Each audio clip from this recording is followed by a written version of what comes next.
Hello everyone, welcome back to the series on programming robot mechanics, and in this part we are going to program the robot module. Now robot module is in bare minimum terms, it is just a collection of links. That's what we're going to program in this one. And in the next coming two videos, we are going to unit test this module that we developed and visualize it, which is quite interesting if I'm thinking about it. So let's get to this. Right. The first thing that we need is we need NumPy.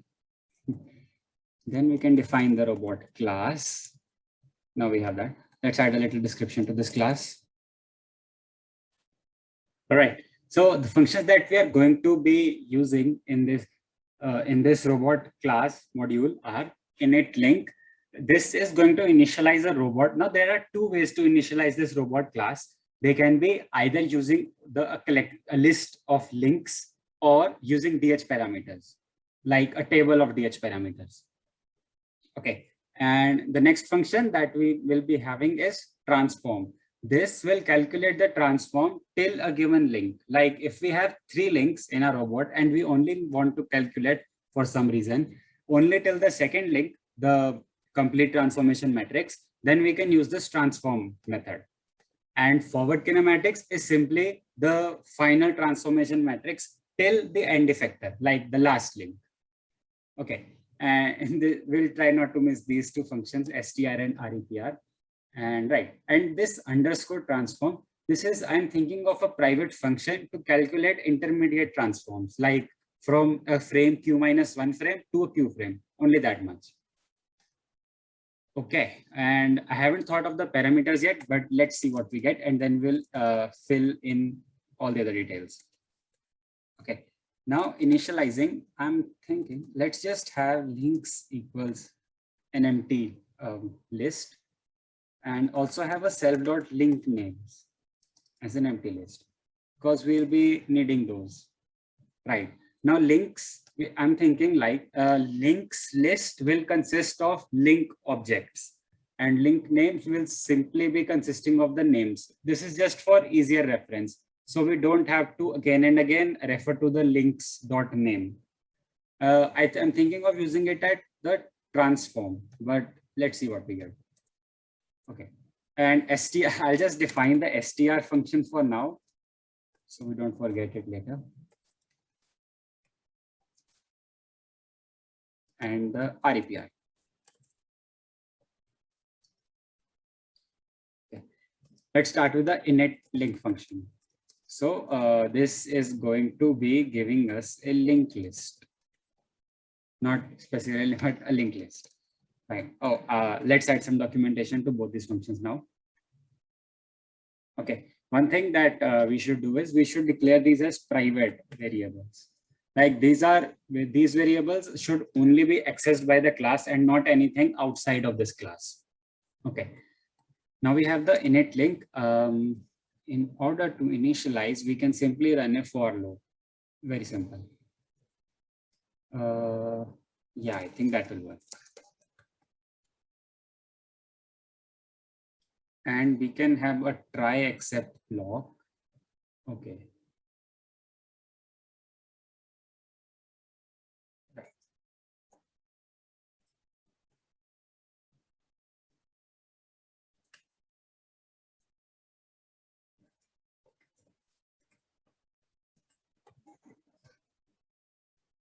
Okay, one functionality that Python, the later versions of Python 3 provides, which I've never used, is like we can declare what this linked list object is going to look like what is going to be its object type. Like in this case, linked list is going to be a list of links, so we can declare that kind of. And we can also introduce a check over here while we are assigning the links and link names. But let's just leave it as it is for now. And one more thing that we want to do, since we have two initialization functions, init link and init dh, we are going to reset the links and the link names list. So if a user calls these are reset, and we do not get a robot that is just continuously being built up again. Okay. this is it for this part. And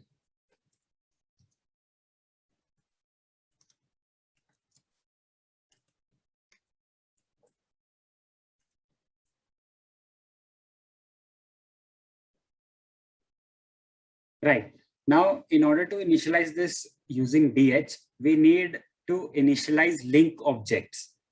Using these DH values, we are going to initialize the link objects, and then we are going to put them in the list. So let's do that. First, let's go on and import that from link, import link. Okay.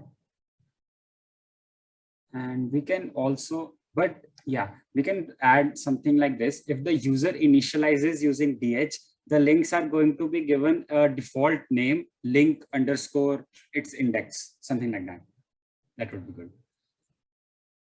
Okay, now the DH parameters table is going to have a size shape. So let's just record, let's just take in a value. Let's define a variable n. Let's define a variable DOF. Now DOF stands for degree of freedom. The number of rows in a DH table is going to be equal to the degree of freedom of the robot. Right. We can define it in something like this, dot shape. And in the shape one, the first one is going to give us the number of rows, right? And now we can iterate over this for I in range, degree of freedom. All right. Now we are, now we're going to define the link object over here. Name equals link underscore. Let's put an F over here. I. Alpha is going to be, let's just have it in this way. Name equals F link underscore I alpha A. Now the shape of the DH parameters is going to be something like this: A, alpha, D, theta, and joint type. So let's just name it in that way. DH parameters I comma 0. And similarly, all other values will be interpreted from that. There we go. Now we initialize the link. Right, now we are going to append this to the list.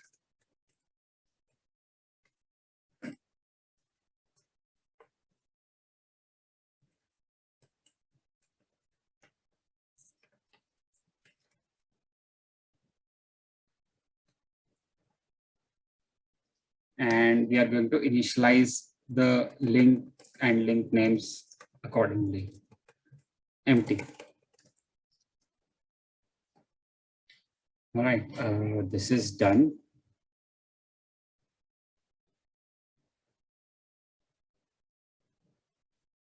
All right, the next function that we are going to write is underscore transformer. This is going to be a private function. In Python, normally the convention is something like this: an underscore before any method name or variable name just describes it as a private variable or method. So let's just write this one first. And then now the reason for taking this as private is this is a function that only this class is allowed to use. We are going to use this underscore transform function in the implementation of transform and forward kinematics, because both of them are just kind of similar. This is just calculating the till the last link, and this is calculating till a desired link. So let's do that.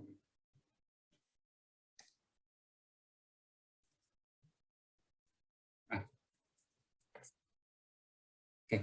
Now self underscore transform, what I was thinking, we can have it in some way. We can take in an index, like which link we are referring to, and we can get a specific value from it. Like the particular transform matrix from index -1 to index, something like that. Okay, right. Okay. What we can do is We can first get the link that we are referring to. Where we get the link, and now we can simply calculate its transform and return that.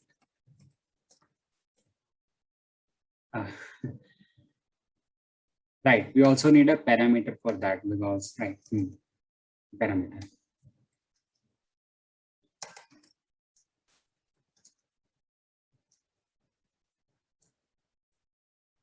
Right, now the function that we developed for link was transform. Now we can return that.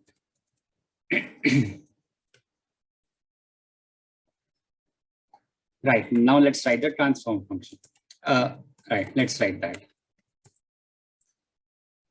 Now, for a user perspective, I think it would be better if a user provides a link name rather than the index of the link.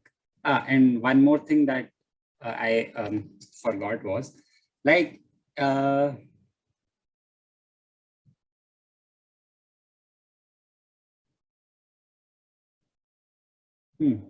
for a robot, the first link is going to be base, the base frame. Irrespective of will add a link or do not add a link, the first frame is going to be the base frame, right? And the other links are going to be attached to it in some manner like that. So what we are going to do is, in this private function transform, if the user, if we, this is not to be used by the user, if we enter an index equal to 0, then the transform should be equal to an the default transform, like the identity transform, that is. So, right, that should be, and that should be returned instead. And in the else case, we can return this, like any other number other than 0. Now, let's, in the functions, in the transformation functions, let's define one more function called identity. I think we can, right. Let's define an identity transform function so that whenever we require an identity transformation, we can simply return. We are going to add it towards the end.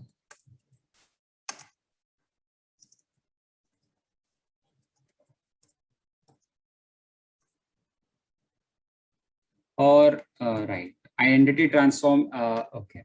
We can simply use that, okay. We can use np.i. That will simply return the identity transformation, that is an identity matrix, simply. Okay, this is done now. And let's move on to the transform function now. I want the user to enter a link name according to what he requires. And then he can enter Q. Now Q in this function is going to be a little different. What is Q? Q is going to be parameters for all the links that we have in the robot, and not just a single parameter like we have in this case. Okay. Let's just write a documentation. Now, how are we going to structure this is going to be, we are going to have a for loop. Right, we are going to have a for, first of all, we are going to determine the index of this link name. And then we are going to have a for loop that is going to iteratively calculate the transforms. And we are going to use this private transform function. Okay, let's determine this. Now, I don't really remember what is the function to get an index from a list. So let's see how that goes. Okay, it's simply like we are going to have the list self.link names, and we're going to have an index function, and we're going to enter the link name. Right. Now we can have a try except block over here to handle an exception if the program is not able to find anything or something like that. But for now, let's just let it be.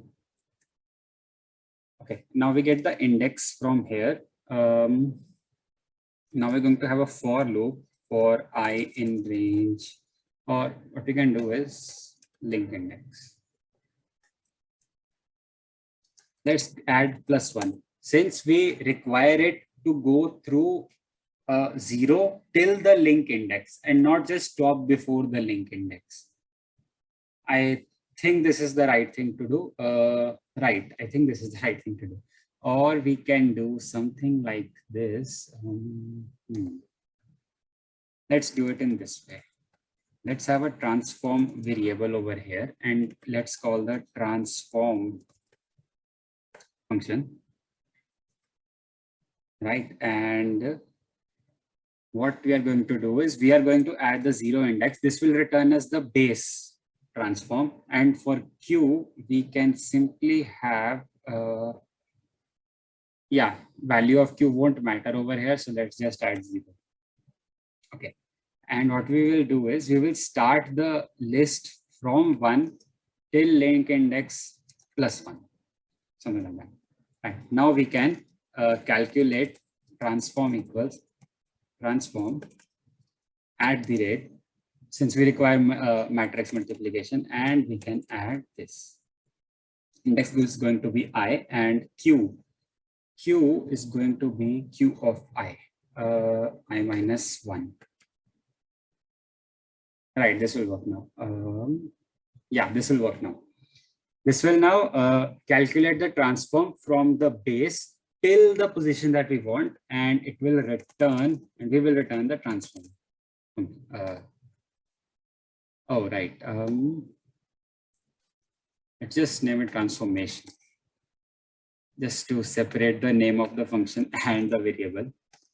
Similarly above, like, yeah.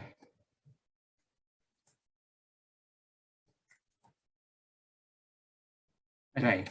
Now we are going to write the most important function of this, forward kinematics.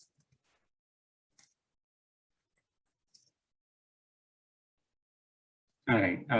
Yeah, it will take this. Let's write down documentation. This one is going to be really simple. We're just going to call this transform function over here.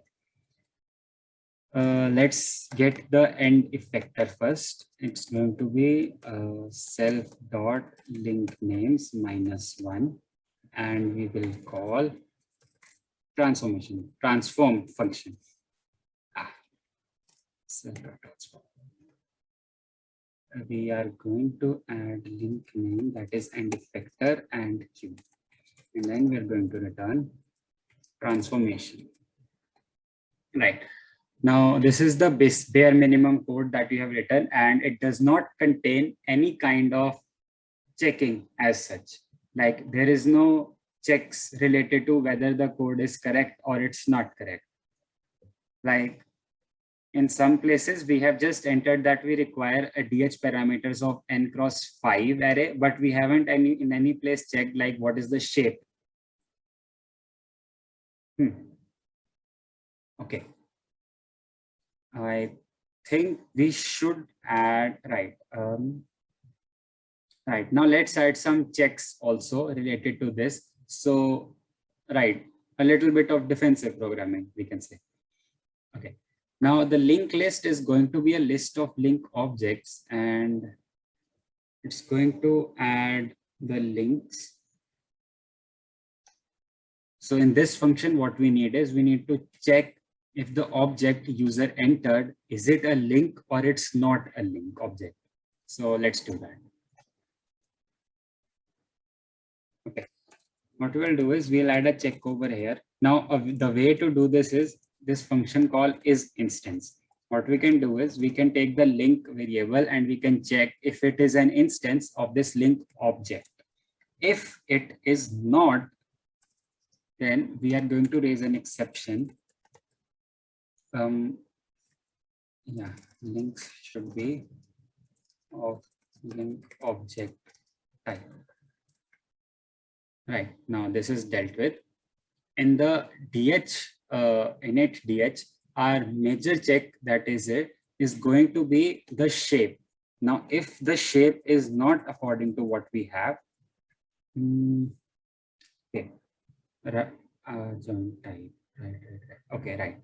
If DH, degree of freedom, oh, okay, we are going to check this. If DH parameters dot shape 1 is not equal to 4,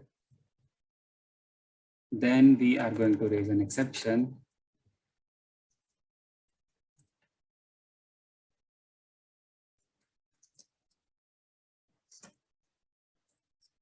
something like this. Right, I think this will work. Yeah, I think this will work. Okay, now we have this link.transform and a q value. This is going to be used by us programmers, so not much checks required over here. This is function that we require transform. Now it can be possible that link index is not available. Now we need to check what does it return if we do not find any argument matching it. Throws if element. Now this will return a value error,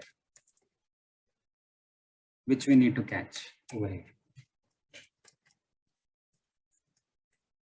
And then I'm going to raise an exception. Link name not. Yeah. And then everything else is being done by the programmer side, not the user side. Then we have the forward kinematics, and here's right. We need a check over here to determine if the Q is the shape of Q is correct or not. Right. I think we can use an assert statement over here. Right. And okay, let me check first. Right. Now, what we can do is wherever we use this if statements, we are going to replace them with assert statements. I'll explain in a bit why I am doing this. It's, well, both the ways are technically correct, but using an assert is going to be something slightly better. I'll explain in a bit why. Let's just write the code first.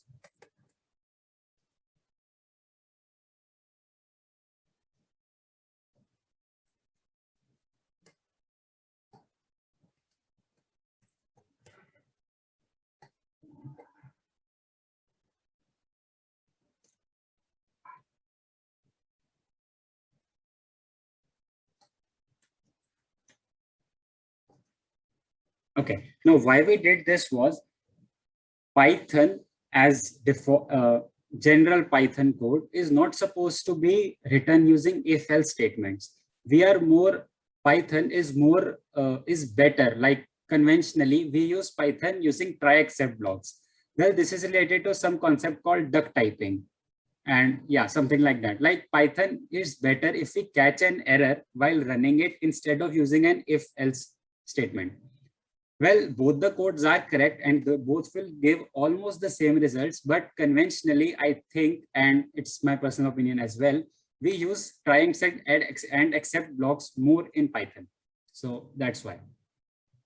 Both the codes are correct, but we are going to use this, right. We are going to use this assert method since it is a convention that we are following. Now we're going to assert over here that the shape, right?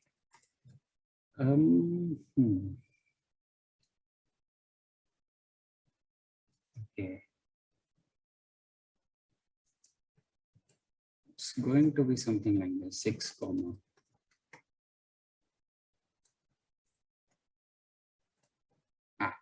It's not going to be 6. This is going to be equal to length of self dot links, right? And then we're going to raise an error like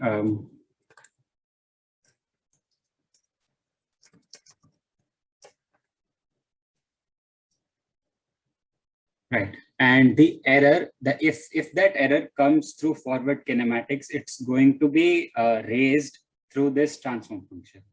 So yeah, that's good. Okay.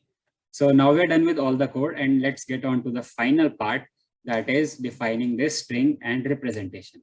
Now representation is going to be slightly easier. So let's just define that first.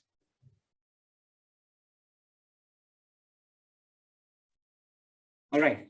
So this is where we have the string and the representation function. Now representation function, I can think of anything according to its value. Right. Yeah, I cannot think of anything at the moment for this. So we'll add this later if we get any chance for that. For the STR, what we are doing is we are iterating over the links and we are getting their AR DH parameters and we are going to be printing them in a table-like format. Okay, so I think we have done the string representation init link, init DH, transform, and forward kinematics. Right. So I think we are pretty much done with all the things that we planned for this video. Like we have developed the robot module.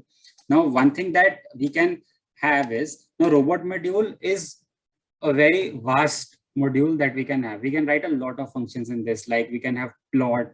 We can also have dynamics functions like Jacobian, gravity related functions, and so on and so forth. The list can go countlessly.